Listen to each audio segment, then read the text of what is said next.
Bismillahirrahmanirrahim. Assalamualaikum warahmatullahi wabarakatuh. Selamat malam, shalom dan salam sejahtera untuk kita semua. Perkenalkan, nama saya Muhammad Sofyan. Saya dari Universitas Borneo, Fakultas Teknik dan jurusannya Teknik Elektro. Di sini saya akan memberikan sebuah informasi kepada teman-teman yang menonton video saya tentang Universitas Borneo Tarakan atau yang sering disingkat UBT. UBT adalah universitas yang pertama kali negeri di kota Tarakan atau di Kalimantan Utara, teman-teman ya. Kembali lagi ke pembahasan, saya akan menjelaskan apa itu metodologi penelitian. Saya akan mempresentasikan tentang metodologi penelitian ini. Sebelum itu, apakah teman-teman mengetahui apa itu metodologi penelitian? Oke, kita akan membahasnya di sini ya.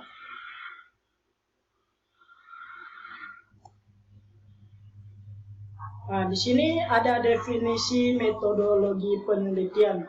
Metodologi penelitian merupakan sebuah cara untuk mengetahui hasil dari sebuah permasalahan yang spesifik atau yang mendalam ya, di mana permasalahan tersebut disebut juga dengan permasalahan penelitian. Dalam istilah sederhana, metodologi dapat diartikan sebagai memberikan sebuah ide yang jelas tentang metode apa atau penelitian akan memproses dengan cara bagaimana di dalam penelitiannya agar dapat mencapai tujuan penelitian. Oke, kita akan lanjut teman-teman ya. Di sini ada beberapa metode penelitian menurut beberapa para ahli. Tapi di sini saya hanya mencantumkan 3 ahli saja di sini teman-teman ya. Yang pertama itu Pak Wirardi Titus dan Dr. Agus M. Harjana. Di mana sebenarnya masih ada lagi beberapa para ahli metodologi penelitian seperti Muhammad Nasir dan lain-lain ya. Tapi saya hanya mengambil 3, yaitu Pak Wirardi mengatakan metode merupakan seperangkat atau langkah dari apa yang harus dikerjakan secara tersusun dan sistematis. Jadi metode merupakan alat atau langkah apa yang harus kita kerjakan ke depannya secara tersusun dan sistematis. Maksudnya dia sangat rapi teman-teman ya. Sedangkan Pak Titus di sini adalah metode adalah serangkaian cara, langkah-langkah yang tertib untuk menegaskan suatu bidang keilmuan. Nah, di sini hampir sama dengan Pak Wirardi. Dia hanya menegaskan suatu bidang keilmuan. Maksudnya ketika kita ingin meneliti, kita harus menegaskan suatu bidang keilmuan tersebut. Bisa misalnya keilmuan bagian biologi, bagian teknik dan macam-macamnya ya. Dan di sini ada Dr. Agus M. Harjana. Metode adalah cara yang telah dipikirkan secara matang yang dilakukan dan mengikuti beberapa langkah-langkah tertentu demi tercapainya sebuah tujuan. Sebenarnya semua di sini hampir sama inti dan pokok pembahasannya, hanya saja mereka memiliki cara pandang yang berbeda-beda ya, dengan kata-kata yang berbeda, tapi dengan hasilnya itu atau outputnya itu hampir sama semua ini teman-teman ya. Kita lanjut. Ini dia manfaat metodologi penelitian. Sebelum kita melakukan penelitian, kita harus tahu apa manfaatnya itu. Seperti kita ingin melakukan penelitian tentang virus yang terbaru sekarang, virus corona. Untuk apa manfaatnya? Agar tidak terulang ke masa depan teman-teman ya. Seperti itu manfaatnya. Jadi menggunakan metodologi peneliti dapat memudahkan pekerjaan agar sampai pada tahap pengambilan keputusan atau kesimpulan-kesimpulan. Jadi ketika kita sudah melakukan penelitian, harapannya kita dapat pengambilan keputusan atau kesimpulan-kesimpulannya kita dapat teman-teman ya. Menggunakan metodologi, para peneliti dapat mengatasi berbagai keterbatasan yang ada. Misalnya keterbatasan waktu, biaya, tenaga, etik, dan lain-lain. Ya, Ini hampir sama juga teman, kesimpulan yang diambil oleh peneliti dapat dipercaya. Iya, karena ketika kita melakukan penelitian, kita harus survei terlebih dahulu, mengambil data-data, turun langsung ke lapangan, sehingga kita mendapatkan hasilnya itu dapat terpercaya, teman-teman ya. Yang keempat adalah kesimpulan yang diambil dapat digunakan untuk memecahkan permasalahan. Jadi ketika kita sudah melakukan penelitian, kesimpulan yang diambil itu dapat memecahkan permasalahan, teman-teman ya. Seperti contoh tadi yang saya jelaskan, misalnya virus corona, kita meneliti virus itu agar kita dapat memecahkan permasalahannya agar tidak terjadi ke masa depan lagi ya. Nah, di sini ada beberapa jenis metodologi penelitian. Seperti tadi yang saya katakan, metodologi dapat dipercaya harus ada penelitian survei atau turun langsung, teman-teman ya. Di sini metode survei merupakan bagian dari penelitian kuantitatif yang pada dasarnya datanya dikumpulkan menggunakan angket atau kuesioner sebagai instrumen penelitiannya. Survei ditujukan pada individu yang menjadi responden, teman-teman ya. Sedangkan nomor 2, penelitian eksperimental. Jika metode penelitian ini juga merupakan tipikal riset atau kuantitatif, peneliti melakukan eksperimen dengan tujuan yang jelas, misalnya ingin melihat efektivitas program yang akan diterapkan atau tidak nantinya. Misalnya kita sudah melakukan survei, data-datanya ini cocok nggak kita untuk penelitian, cocok atau enggak ya, seperti itu. Yang ketiga itu penelitian cross-seksional, yaitu pada dasarnya mirip dengan penelitian survei. Penelitian survei, tipikal penelitian ini juga kuantitatif, teman-teman ya. Istilah cross-seksional menekankan pada variasi dari hasil keterlibatan beberapa variabel.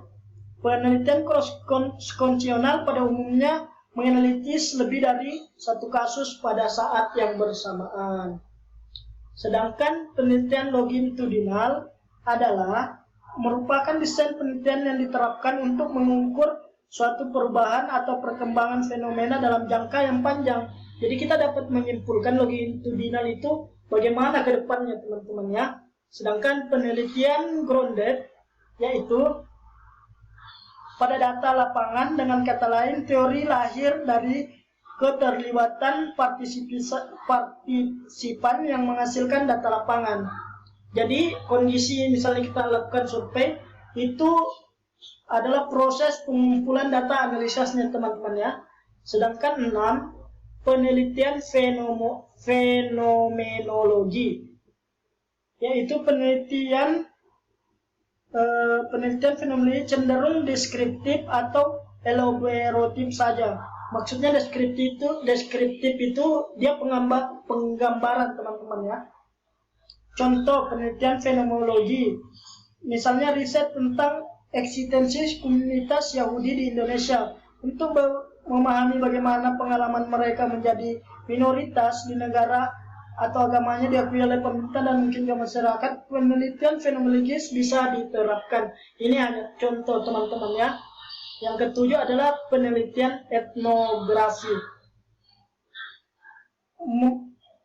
Pada upaya peneliti untuk mendeskripsikan dan menginterpretasikan kelompok kultural tertentu.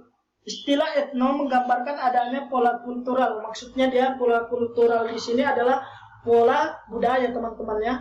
Apalagi di Indonesia kita ini sangat banyak budaya-budaya seperti itu. Yang kedelapan adalah penelitian naratif, yaitu penelitian fokus dalam pengalaman hidup individu. Yang kesembilan, studi kasus adalah untuk penelitian yang berupaya mengembangkan pemahaman dengan cara mendeskripsikan secara mendalam sebuah kasus yang menjadi fokus penelitian. Yang terakhir itu adalah penelitian komparatif. Jenis penelitian ini lebih fleksibel, artinya bisa diterapkan dalam riset kualitatif atau kuantitatif. Penelitian komparatif merupakan perbandingan 2 atau lebih kasus yang diteliti. Jadi kita dapat mengembangkan kasus-kasus ya teman-teman. Nah, tujuan penelitian. Apa sih tujuan kita melakukan penelitian? Tidak mungkin kan kita melakukan penelitian tapi tujuannya itu tidak jelas. Pasti kita menginginkan tujuan-tujuan. Misalnya dari poin yang pertama ini untuk memperoleh pengetahuan atau penemuan baru. Nah, di sini ketika kita melakukan penelitian pasti kita akan memperoleh pengetahuan atau penemuan baru. Yang kedua, untuk membuktikan atau menguji kebenaran dari pengetahuan yang sudah ada. Misalnya nih, kita ingin membuktikan penentuan joule tip atau JT ya. Kita harus melakukan penelitian agar kita menguji dulu kebenarannya, apakah itu benar atau tidak. Jadi itu yang dimaksudnya teman-teman. Yang ketiga, untuk mengembangkan pengetahuan yang sudah ada. Maksudnya tidak kalah penting juga ketika kita melakukan penelitian, yang pertama untuk memperoleh pengetahuan atau penemuan baru,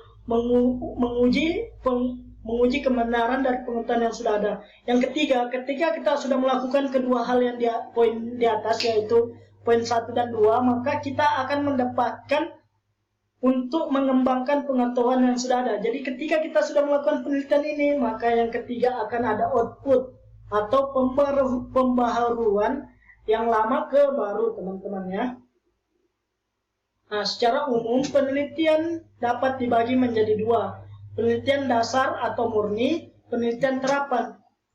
Di sini saya akan menjelaskan sedikit. Penelitian dasar murni ya adalah pencarian terhadap sesuatu karena ada perhatian dan keingintahuan terhadap hasil suatu aktivitas. Sedangkan penelitian terapan adalah penyelidikan yang hati-hati, sistematik, dan terus-menerus terhadap suatu masalah dengan tujuan untuk digunakan segera untuk keperluan tertentu ya.